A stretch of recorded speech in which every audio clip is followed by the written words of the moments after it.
नमस्कार, मी मंदार जोशी. तारांगणमध्ये आपलं खूप खूप स्वागत रसिको.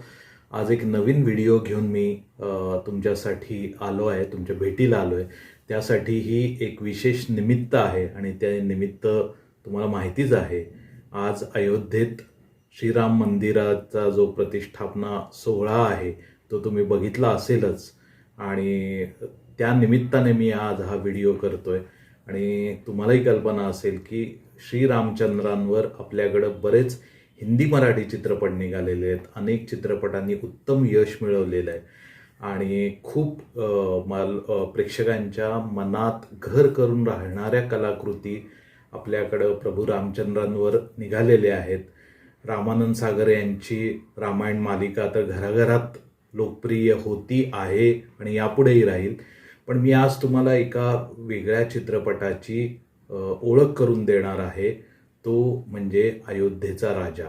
तुम्हाला कल्पनाच असेल, हा मराठीतला पहिला बोलपट होता आणि तो 1932मध्ये त्याची निर्मिती केली होती ती व्ही शांताराम यांनी. ह्या चित्रपटाची मी तुम्हाला थोडी माहिती देणार आहे. खूप विलक्षण अशी माहिती आहे आणि या चित्रपटाची मी गोष्ट तुम्हाला अशा पद्धतीने सांगणार आहे की तुम्हाला वाटेल की आपण हा चित्रपटच बघतोय.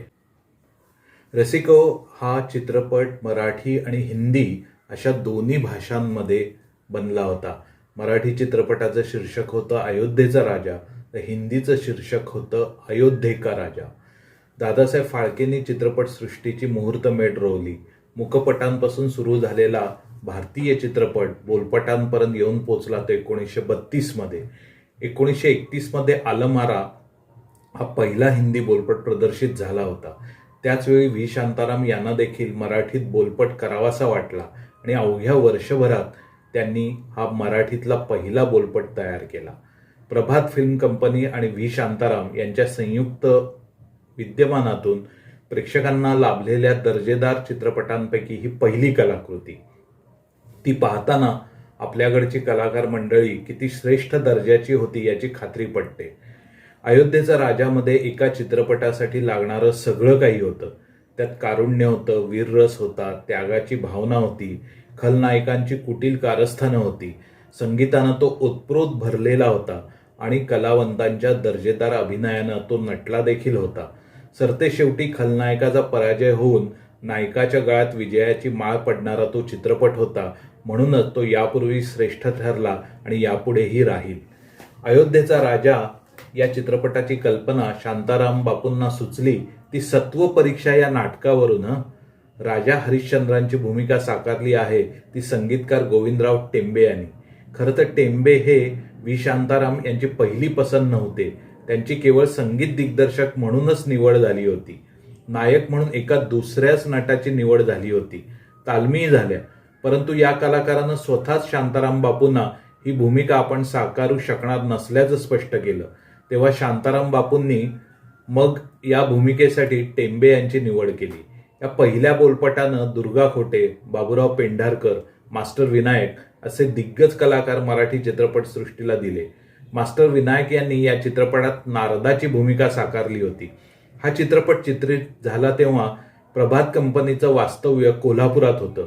विजेचे दिवे नसल्यामुळे सूर्यप्रकाशात या चित्रपटाचं चित्रीकरण करण्यात आलं होतं. या चित्रपटात तब्बल 15 गाणी होती. आताचा मराठी चित्रपट देश विदेशात दाखवला जात असला तरी अयोध्येचा राजा हा पहिला मराठी बोलपट देखील सातासमुद्रात पोहोचला होता. त्या काळात हा चित्रपट जावा, सुमात्रा, ब्रह्मदेश आदी ठिकाणी दाखवला गेला होता.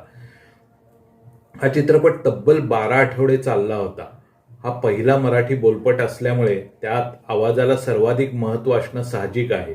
त्या दृष्टीनं ध्वनीची जबाबदारी स्वीकारली होती ती प्रभातमधील एक भागीदार विष्णुपंत दामले यांनी. या चित्रपटात ऑडिओ कॅमॅक्स हे ध्वनी तंत्रज्ञान वापरलं होतं. ते शिकण्यासाठी दामले हे कोल्हापूरहून मुंबईला काही काळ राहण्यासाठी गेले होते. अयोध्येचा राजा ही गोष्ट आहे ती राजा हरिश्चंद्र आणि तारामतीची. चित्रपटाची सुरुवात होते ती युवराज रोहिदासाच्या वाढदिवसापासून. हे निमित्त साधून दानासाठी प्रसिद्ध असणारा हा राजा आपली भांडारं खुली करण्याचे आदेश देतो. शूरवीरांना यथायोग्य देणग्या द्या. गोरगरीब आणि ऋषीमुनींना भरघोस दान देऊन त्यांना तृप्त करण्याची ही सूचना तो आपल्या अमात्यांना देतो. याचवेळी राजदरबाराच्या बाहेर कोणीतरी मोठमोठ्यानं ओरडत असतो. त्याचा आवाज हरिश्चंद्रांपर्यंत जातो. मागाल ते ओरडणाऱ्याला आपल्यासमोर हजर करण्याचा आदेश देतात. ती व्यक्ती एका छोट्या मुलासह त्यांच्यासमोर हजर होते. मागेल ते मिळेल असं हा राजा सांगतो. तेव्हा ही व्यक्ती युवराज रोहिदासाच्या डोक्यावरील मुकुट आपल्या मुलासाठी मागते. तेव्हा हरिश्चंद्र मोठ्या आनंदानं हा मुकुट देण्यास तयार होतो. तेव्हा ही व्यक्ती राजा धन्य तुझ्या औदार्याचं असं म्हणून त्याचा गौरव करते. पुढं उभा राजदरबार हरिश्चंद्रांचं कौतुक करतो. हरिश्चंद्रांच्या या कृतीचा डंका अगदी इंद्रसभेपर्यंत पोहोचतो. त्याला कारणीभूत असतात ते नारद मुनी. ही भूमिका साकारली आहे मास्टर विनायकांनी. नारद मुनी इंद्रसभेत हरिश्चंद्रांच्या या औदार्याचा भूलोकिका नवल असा उल्लेख करतात. राजा हरिश्चंद्र हे वसिष्ठ ऋषींचे शिष्य असतात.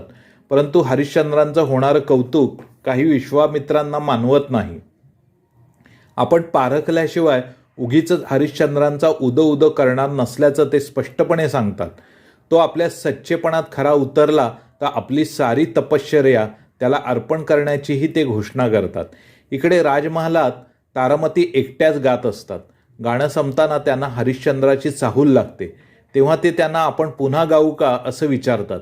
तेव्हा हरिश्चंद्र तारामतींना म्हणतात, मनाच्या उल्हासानं गाणं आणि दुसऱ्याच्या आज्ञेनं गाणं यात फरक असतो.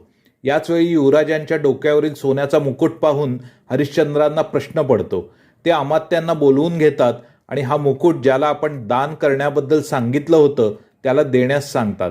त्यानुसार राजाच्या दरबारात काल आलेली ही याचक व्यक्ती आपल्या मुलासह येते. राजा आपल्या हातानं युवराजाच्या डोक्यावरील मुकुट या मुलाच्या डोक्यावर घालतो.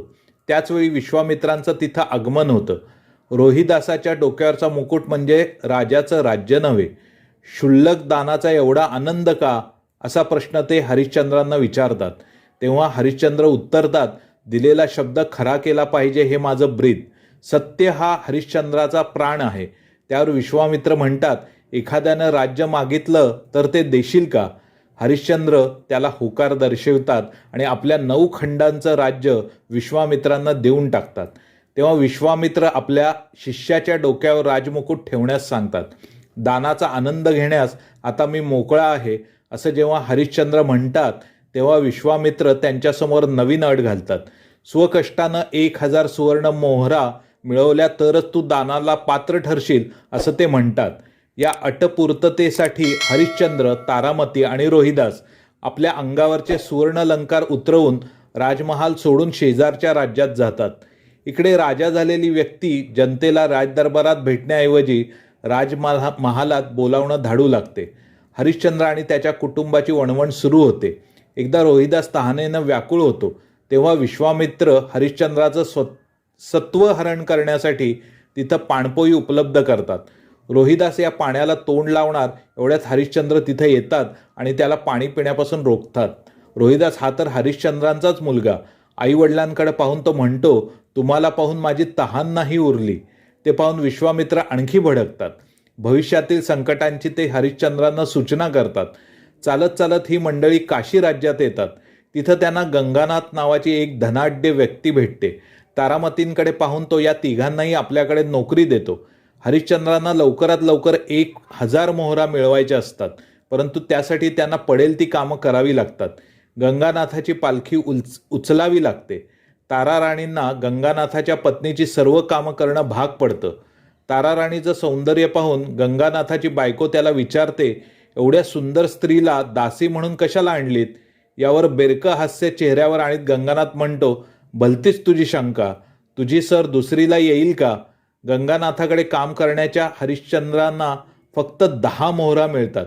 तेव्हा ते आपल्याला 1000 मोहरांची गरज असून त्या बदल्यात जन्मभर त्याच्या घरी राबण्याची आपली तयारी दर्शवतात. गंगानाथाचे डोळे चमकतात.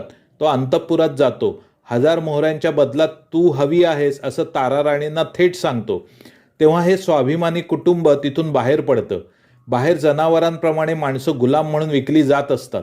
ते पाहून हरिश्चंद्र गुलाम विक्रीच्या चबुतऱ्यावर उभं राहून स्वतःलाच विकायचं ठरवतात. ऐका हो ऐका, अयोध्येचा राजा हरिश्चंद्र विक्रीला आला आहे अशी दवंडी पिटली जाते. मात्र हा ऐरावत पोसायचा कोणी असा प्रश्न काहींच्या मनात येतो आणि हरिश्चंद्रांची विक्री अवघ्या 50 मोहरांमध्ये होते. मग पतीचं सत्व टिकवण्यासाठी तारामती चबुतऱ्यावर उभ्या राहतात. त्याचवेळी तिथून जाणारा गंगानाथ त्यांना 950 मोहरांमध्ये विकत घेतो. अशा प्रकारे हरिश्चंद्रांना दान दिल्याचं सुख मिळतं, परंतु आपल्या पत्नीला ते गमावतात. त्यांची रवानगी होते ती स्मशानात आणि तारामतींची गंगानाथकडे. गुलामगिरी फक्त कष्टापुरती मर्यादित असून माझ्या मन आणि देहावर फक्त पतिदेवांचा अधिकार आहे असं ठामपणे तारामती गंगानाथला सांगतात. तो जबरदस्ती करायला लागल्यावर रोहिदास मध्ये पडतो. तेव्हा गंगानाथानं केलेल्या प्रहारात रोहिदासाचा मृत्यू होतो. त्याच्या मृत्यूचा आळ तारामतीवर येऊन तिला मृत्यूदंडाची शिक्षा बजावली जाते. या शिक्षेच्या पूर्ततेसाठी आणि रोहिदासावरील अंत्यसंस्कारासाठी त्यांना स्मशानात आणलं जातं. तिथं तारामती आणि हरिश्चंद्राची भेट होते. यावेळी विश्वामित्र त्याला हार पत्करली तर राज्य परत करीन म्हणतो, परंतु तारामती तसं करण्यापासून रोखतात. त्यांचा शिरच्छेद करण्यासाठी हरिश्चंद्र तलवार हाती घेतात आणि अचानक भगवान शंकर तिथं प्रकटतात. राजा हरिश्चंद्रांच्या सत्वाचं आणि सत्याचं पालन करण्याच्या कृतीचं ते कौतुक करतात आणि त्यांच्या डोक्यावर पुन्हा राजाचा मुकुट ठेवतात. यावेळी तिथं उपस्थित असलेले विश्वामित्र आपली चूक कबूल करतात. आपल्या शीघ्रकोपी स्वभावामुळे हरिश्चंद्रांना भोगाव्या लागलेल्या यातनांबद्दल ते त्यांची माफी देखील मागतात. असा हा अयोध्येचा राजा. या चित्रपटाच्या प्रदर्शनाला आता 9 दशकं लोटली आहेत, परंतु त्याचा आशय अजूनही पाहणाऱ्याला खिळवून ठेवतो. त्यातले संवाद टाळ्या घेणारे आहेत, राजाचं औदार्य चकित करणारे आहे. Thanks to Prabhat film company आणि व्ही शांताराम. तर रसिको, असा हा अयोध्येचा राजा तुम्ही यूट्यूबवर उपलब्ध आहे, त्याचा नक्की आनंद घ्या. कारण असे दुर्मिळ चित्रपट पाहणं हा एक अत्यंत विलक्षण असा अनुभव असतो. तर मला वाटतं की हा चित्रपट मी तुम्हाला ज्या पद्धतीने सांगितला आहे तो ऐकल्यानंतर तुम्हाला आपण तो सिनेमाच बघतोय की काय असं वाटेल. तर असेच चांगले चांगले व्हिडिओ आम्ही यापुढेही बनवत राहू. त्यामुळे तुम्ही तारांगण चॅनल जर सबस्क्राईब केलं नसेल, लाईक केलं नसेल तर ते त्वरित करा, म्हणजे तुम्हाला आमचे चांगले व्हिडिओ यापुढेही पाहायला मिळतील. धन्यवाद.